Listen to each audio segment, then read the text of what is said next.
We need to move. Now. They're coming. Jordan looked up.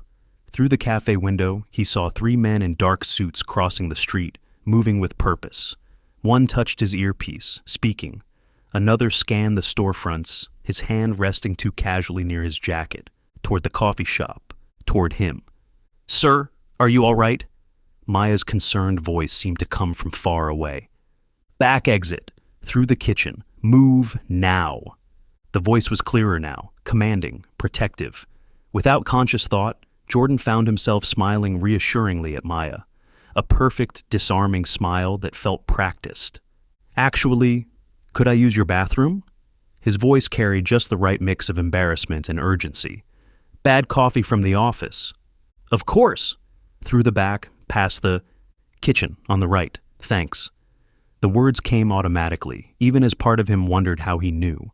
He moved with deliberate casualness until he was out of sight of the front windows. Then his body shifted, posture changing, movements becoming fluid and precise. The bathroom door opened and closed loudly, but Jordan was already slipping through the kitchen service entrance.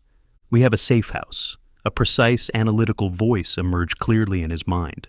2 blocks east, small office building, 2nd floor. "Why should I trust you?" Jordan thought back, even as his feet followed the directions.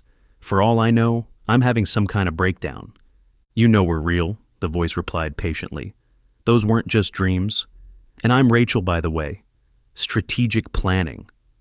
"Why did we wait so long?" Jordan found himself asking as they moved through the alley, surprising himself by accepting this impossible conversation. "If we had all this evidence." "Because we needed to be certain," Rachel replied. "These people own judges, reporters, politicians. One mistake, one loose thread. And they bury everything," another voice, warmer, smoother, added. "I'm Jay, by the way. I handle the social aspects." A memory surfaced, Alexandra methodically tracking financial records, following money through shell companies, building an airtight case. "They're careful," Alexandra's voice echoed in his mind. "But they made a mistake last week, moved assets to avoid an audit." Plus, a third voice, Marcus, the protective one, added, "They're moving another group of children soon. We're out of time." They emerged onto a quiet street lined with small businesses, insurance offices, accounting firms, real estate agencies. The Harrison building was barely noticeable among them, just another 2-story professional space with a small parking lot. Its brick facade was weathered but well-maintained, the kind of building that had probably housed the same local businesses for decades. The only remarkable thing about it was how unremarkable it was. "Perfect cover," Jay commented. "Nobody notices another small accounting firm, especially one that's been carefully established for 2 years," Rachel added, "complete with clients, paperwork, and a perfectly ordinary history. I chose this building specifically because of the service corridor connecting the 2 wings, a quirk of the original construction that the renovation plans missed." Jordan approached the building's side entrance, trying to look like any other professional returning from lunch. His hand found a key card in his pocket, one he didn't remember having, but somehow knew would work. "2nd floor, suite 204, Rachel directed. "Anderson Financial Services." "Anderson?" Jordan whispered as they climbed the stairs. "Another identity?" "One of many careful preparations," Rachel confirmed. "But we need to hurry. They'll check nearby buildings soon." The 2nd floor hallway was quiet, just the hum of air conditioning and distant office sounds. Suite 204 looked completely ordinary. Frosted glass door, professional signage, nothing to suggest it was anything but another small financial firm. Inside, the office was sparse but functional. A desk, filing cabinets, a high-end laptop. Through the window, Jordan could see the coffee shop 2 blocks away. Perfect sightlines. As Rachel's memories surfaced, he understood the strategic value of the location, close enough to monitor their old meeting spot, far enough to have warning if anyone came looking. Jordan froze. The room. It was the room from his dreams, exactly as he'd seen it night after night. The walls covered in papers and photos, red string connecting points on maps. The same layout, the same peculiar angle of the desk, positioned to give clear views of both the door and the window, while keeping the occupants back protected. 3 cameras watching the street, Marcus noted through their shared awareness. 1 covering the side entrance, 2 2 monitoring approaches from main roads, all feeding to secure servers. Jordan moved to the desk, instinctive movements he couldn't explain, guiding him to a hidden panel underneath. Inside was a small safe, combination flowing through his mind and Rachel's precise patterns. The contents told a story of meticulous planning, multiple passports, each with different names, but his photo, USB drives marked with coded labels, a laptop that had never been connected to any network. Dead man switch protocols, Rachel explained as their shared fingers traced the equipment. If we miss 3 scheduled check-ins, everything releases automatically. Can't be stopped, can't be traced. Smart, Jay approved. They can't torture information out of someone who doesn't have the keys. Through the window, Jordan saw 2 men in suits emerging from the coffee shop. One spoke into his phone, then pointed toward their block. "Company coming," Marcus warned. "Rachel!" Rachel's fingers flew across the laptop keyboard, entering complex sequences of commands. "Almost done. Final failsafes engaging. Even if they stop us now, everything releases in 20 minutes. 38 media outlets," Jay added, "plus law enforcement in 12 countries. Too many points of contact for them to contain." Footsteps echoed in the stairwell. "They're here," Marcus's voice was steady. "Ready?" Jordan felt the system align, each part settling into their role.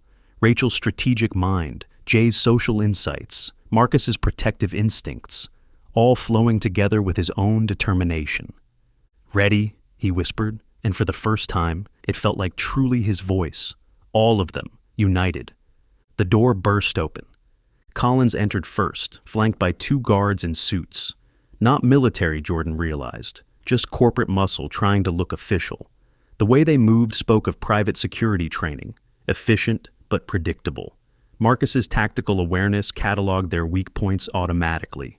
"Federal agents! Hands where we can see them!" "Remember," Marcus whispered in their mind, "they're not real federal agents. Notice how their suits don't quite fit right? Private sector doesn't pay for tailoring like the Bureau does." Jay stepped forward, their voice carrying perfectly controlled confusion and outrage. "What is the meaning of this? I'm a financial consultant. You can't just—" "Cut the act, Novak," Collins interrupted. "Or whatever identity you're playing today." Jordan felt a sudden shift inside, like pieces of a puzzle finally clicking together. Rachel's strategic analysis, Jay's social awareness, Marcus's protective instincts, all of them distinct yet unified, each bringing their own memories of Collins. He was at the Wyoming facility. Rachel's memories surfaced, watching through one-way glass as they tested the children. Always with that same smile, Jay added, their shared throat tightening, right before he'd tell parents their children needed special attention. "Standard manipulation tactics," Marcus noted. "He's trying to destabilize us, make us doubt ourselves." Collins studied Jordan's face, almost admiring. The Jordan Chase identity is practically flawless. 3 years of backstopped records, genuine coworkers who remember you, even a social media presence that feels authentic. But then, the Institute taught you well, didn't they? Cameron Collins, Rachel's memory supplied. Operations Blackwood Institute's Special Projects Division, oversees their recruitment program. "We know what you did," Collins continued. "How you fragmented yourself. Clever, hiding the evidence in plain sight, scattered across multiple personalities, each one holding different pieces of the puzzle, none knowing the full picture until it was too late for us to stop it." He almost sounded admiring. "Our own techniques used against us. Poetic, really." Jordan felt the system's collective anger rise. Years of memories surfaced, children disappearing into facilities, experiments in forced dissociation, attempts to weaponize trauma. Alexandra had discovered their program by accident, following money trails that led to something far darker than expected. The Institute called them educational facilities, remote compounds disguised as private boarding schools or behavioral treatment centers, places where wealthy parents sent troubled children, never questioning why communication was so restricted, why visits were never allowed, the perfect cover for their real purpose, creating programmable assets through systematic trauma and controlled dissociation. "Remember the Wyoming facility?" Rachel's voice was tight with anger. How they classified the children by potential, the color-coded files rating their susceptibility to programming. The The Swiss boarding school, Jay added. All those diplomatic kids, perfect covers, built-in international access. And the summer camps in Montana, Marcus's memory surfaced, training grounds for their successful subjects. You're right, they said, Alexandra's determination flowing through Jordan's voice. It is over, but not the way you think. Collins smiled thinly. You really believe you can stop us? We own the police, the media, the courts. You own nothing, Rachel spoke through them now, precise and cold. I've spent years documenting everything, every transaction, every shell company, every connection. The children you took, the families you destroyed, the identities you erased, all of it. It's all releasing now to everyone. Interpol, FBI, journalists we trust, encryption keys are already in the wild. Colin's smile faltered. You're bluffing. Am I? Jay's social insight picked up the fear beneath Colin's confidence. The first batch just dropped. Check your phone. Major outlets are already picking up the Wyoming facility story. And that's just the beginning. We have hours of stage releases ready to go. Your corporate sponsors are about to have a very bad day. Collins grabbed his phone, face paling as he scrolled. Through their shared awareness, they could read his expression, the moment he realized the scope of what they'd done and what was still to come. Stop the upload now. Can't, Marcus replied, their shared voice steady. Dead man's switch. You can't torture information out of a system that's already released it. Collins nodded to his guards. One moved to block the door while the other reached for Jordan. Marcus reacted instantly, movements precise and economical. As the guard lunged, Marcus guided their body into the man's space, one hand striking the guard's wrist while the other caught his weapon. A quick twist. The gun came free as the guard's shoulder gave a wet pop. The guard's cry of pain was cut short as Marcus drove an elbow into his solar plexus, sending him stumbling into his partner. The gun felt familiar in their hands, though Jordan had never held one before. Standard Institute security loadout, Marcus noted clinically. 15-round magazine, no modifications, sloppy. The service door, Rachel directed. Now, they backed toward the hidden door, Marcus keeping the weapon trained on Collins and the remaining guard. Jay's voice carried across the room, steady and cold. Your employer's about to have bigger problems than us. Those files include proof of corporate funds being used for human trafficking. Wonder how the shareholders will react to that? The uninjured guard helped his partner up, both men looking to Collins for direction. Even they could see which way the wind was blowing. Collins snarled, "Get them!" But that moment of hesitation was all they needed. Marcus guided their hand to the concealed door latch as Rachel's memory provided the access code. They slipped through just as Collins lunged forward, his desperate grab missing them by inches. The gun would ensure no one followed too closely.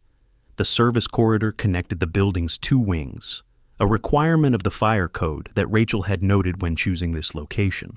The narrow passage had been part of the original building's design, hidden behind a renovation that never quite finished.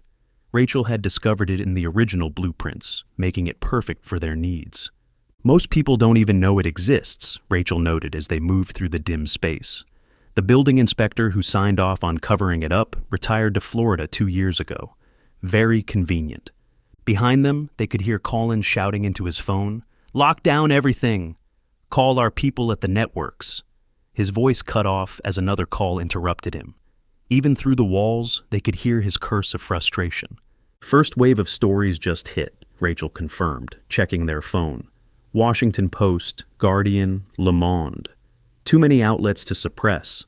They emerged into the crisp October air, Jordan's body, their body, moving with practiced ease. Alexandra's naturally androgynous features had made the transformation simple. A different haircut, different clothes, subtle changes in posture and movement. While they searched for a missing woman, she had become someone new entirely, hiding in plain sight behind carefully chosen masculine presentations. "We did it," Rachel whispered as they walked calmly away from the building, blending into the crowd of office workers on their lunch breaks. "Everything Alexandra discovered, everything we protected, everything we became Jordan to preserve," Jay added. "Speaking of which," Marcus said, "what now?" Jordan felt the system's collective consciousness considering the question. They were out in the open now, their purpose revealed, but they were also stronger together, each part essential, including the identity they had created. Now, Jordan said, feeling Alexandra's determination and the system's unity, we finish what we started. There are more facilities, more children to save. Together? The system asked. Together, Jordan confirmed. All of us. They walked into the growing chaos of the city, their shared purpose clear. They were no longer just Alexandra Novak, crusading journalist. No longer just Jordan Chase, quiet office worker. They were something new, something powerful. They were a system united, and they had work to do. Ready? Marcus asked. Ready, Rachel confirmed. Ready? Jay agreed. Ready, Jordan said for all of them. And somewhere in their shared consciousness, Alexandra smiled. Her investigation hadn't ended when she disappeared. It had evolved, just like they had. Well, that was System Protocol. I hope you enjoyed it. I really enjoyed writing it. If you've made it this far, you obviously have some thoughts about the story. Please comment what you thought, what you liked, what you didn't like. I'll take it all. If you liked it, please hit like and share it with other people you think might enjoy it. And if you haven't already, please subscribe. Thank you, and we'll catch you here next time.